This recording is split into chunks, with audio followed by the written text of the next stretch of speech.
La Bible en un an. Lecture du 8 octobre. Colossiens, chapitre 3, versets 18 à 25. Femmes, soyez soumises à vos maris comme il convient dans le Seigneur.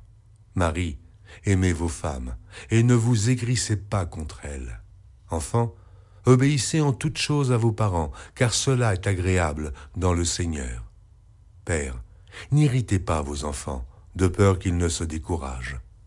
Serviteurs, obéissez en toutes choses à vos maîtres, selon la chair, non pas seulement sous leurs yeux, comme pour plaire aux hommes, mais avec simplicité de cœur, dans la crainte du Seigneur. Tout ce que vous faites, faites-le de bon cœur, comme pour le Seigneur et non pour des hommes, sachant que vous recevrez du Seigneur l'héritage pour récompense. Servez Christ le Seigneur. Car celui qui agit injustement recevra selon son injustice. Il n'y a point d'acception de personne. Colossiens, chapitre 4. Maîtres, accordez à vos serviteurs ce qui est juste et équitable, sachant que vous aussi, vous avez un maître dans le ciel. Persévérez dans la prière, veillez-y avec action de grâce. Priez en même temps pour nous, afin que Dieu nous ouvre une porte pour la parole, en sorte que je puisse annoncer le mystère de Christ pour lequel je suis dans les chaînes, et le faire connaître comme je dois en parler. Conduisez-vous avec sagesse envers ceux du dehors, et rachetez le temps.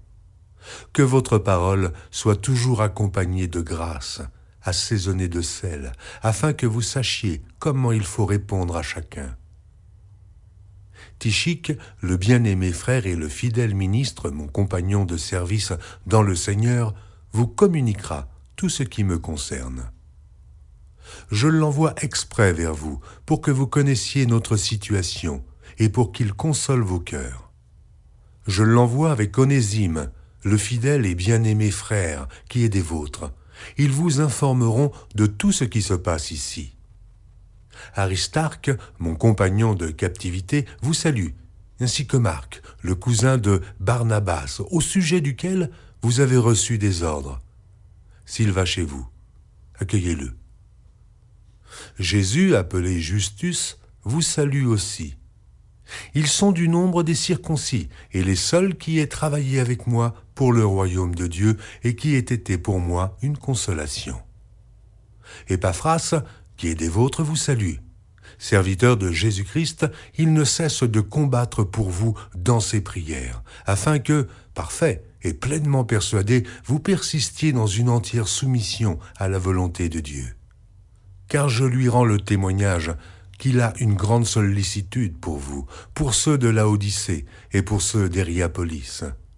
Luc, le médecin bien-aimé, vous salue, ainsi que Démas.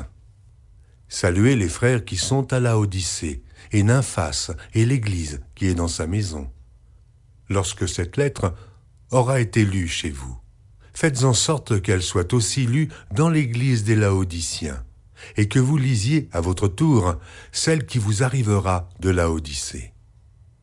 Et dites à Archippe, prends garde au ministère que tu as reçu dans le Seigneur, afin de le bien remplir.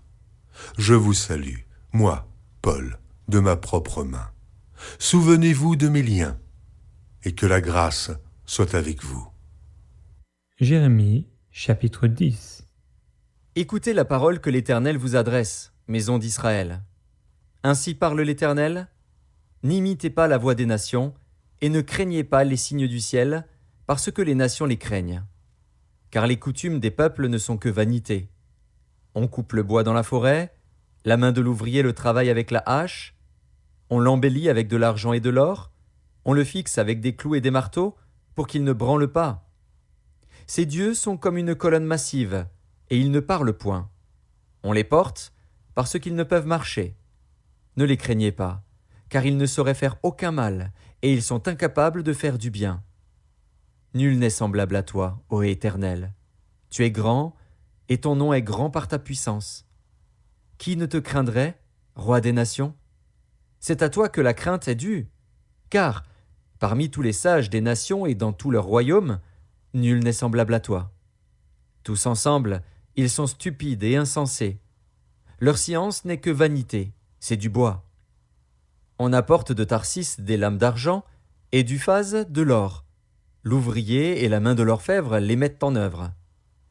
Les vêtements de ces dieux sont d'étoffes teintes en bleu et en pourpre, tous sont l'ouvrage d'habiles artisans.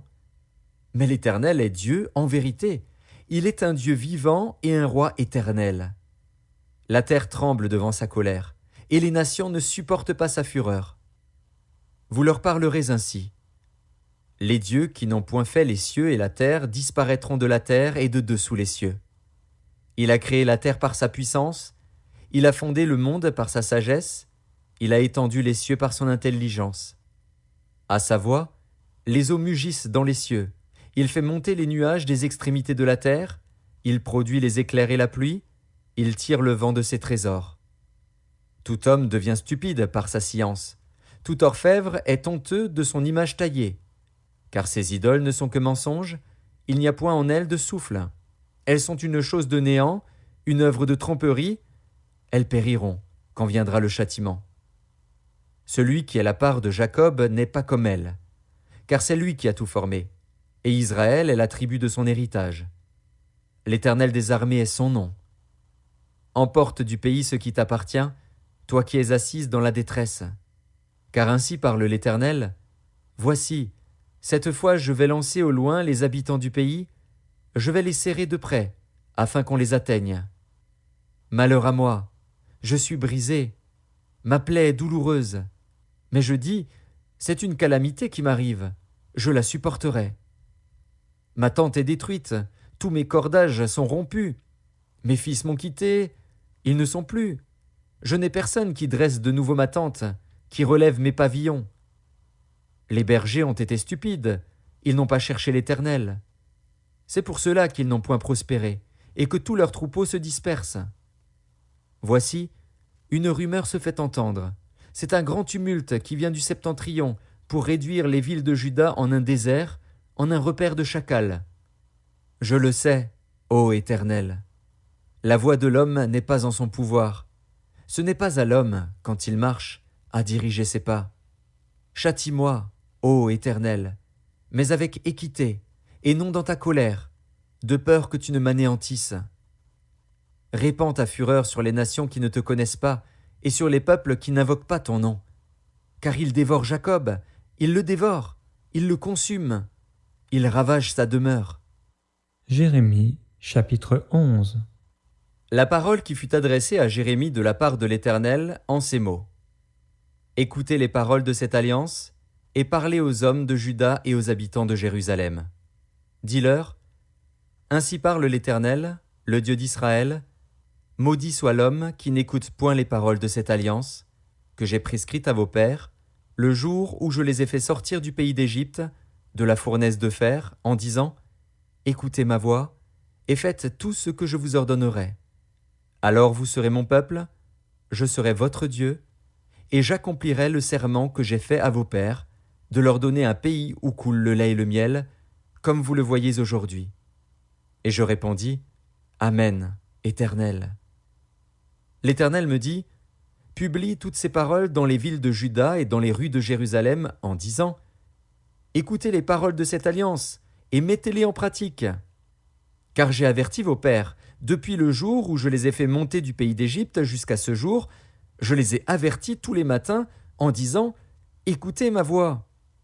Mais ils n'ont pas écouté, ils n'ont pas prêté l'oreille, ils ont suivi chacun les penchants de leur mauvais cœur. Alors j'ai accompli sur eux toutes les paroles de cette alliance, que je leur avais ordonné d'observer et qu'ils n'ont point observées. L'Éternel me dit « Il y a une conjuration entre les hommes de Juda et les habitants de Jérusalem. Ils sont retournés aux iniquités de leur premier père, qui ont refusé d'écouter mes paroles, et ils sont allés après d'autres dieux pour les servir. La maison d'Israël et la maison de Juda ont violé mon alliance, que j'avais faite avec leur père. C'est pourquoi ainsi parle l'Éternel. Voici, je vais faire venir sur eux des malheurs dont ils ne pourront se délivrer. Ils crieront vers moi, et je ne les écouterai pas. Les villes de Juda et les habitants de Jérusalem iront invoquer les dieux auxquels ils offrent de l'encens, mais ils ne les sauveront pas au temps de leur malheur. Car tu as autant de dieux que de villes, ô Juda. Et autant Jérusalem a de rues, autant vous avez dressé d'autels aux idoles, d'autels pour offrir de l'encens à Baal. Et toi, n'intercède pas en faveur de ce peuple, n'élève pour eux ni supplication ni prière, car je ne les écouterai pas quand ils m'invoqueront à cause de leur malheur. Que ferait mon bien-aimé dans ma maison? Il s'y commet une foule de crimes. La chair sacrée disparaîtra devant toi. Quand tu fais le mal, c'est alors que tu triomphes. Olivier verdoyant, remarquable par la beauté de son fruit, tel est le nom que t'avait donné l'Éternel. Au bruit d'un grand fracas, il l'embrasse par le feu, et ses rameaux sont brisés. L'Éternel des armées, qui t'a planté, appelle sur toi le malheur, à cause de la méchanceté de la maison d'Israël et de la maison de Juda, qui ont agi pour m'irriter, en offrant de l'encens à Baal. L'Éternel m'en a informé, et je l'ai su. Alors tu m'as fait voir leurs œuvres. J'étais comme un agneau familier qu'on mène à la boucherie, et j'ignorais les mauvais desseins qu'ils méditaient contre moi. Détruisons l'arbre avec son fruit, retranchons-le de la terre des vivants, et qu'on ne se souvienne plus de son nom. Mais l'Éternel des armées est un juste juge, qui sonde les reins et les cœurs. Je verrai ta vengeance s'exercer contre eux, car c'est à toi que je confie ma cause.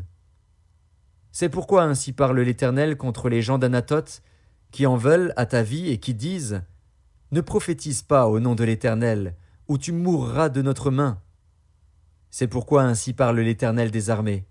Voici, je vais les châtier. Les jeunes hommes mourront par l'épée, leurs fils et leurs filles mourront par la famine. Aucun d'eux n'échappera. Car je ferai venir le malheur sur les gens d'Anatoth, l'année où je les châtierai.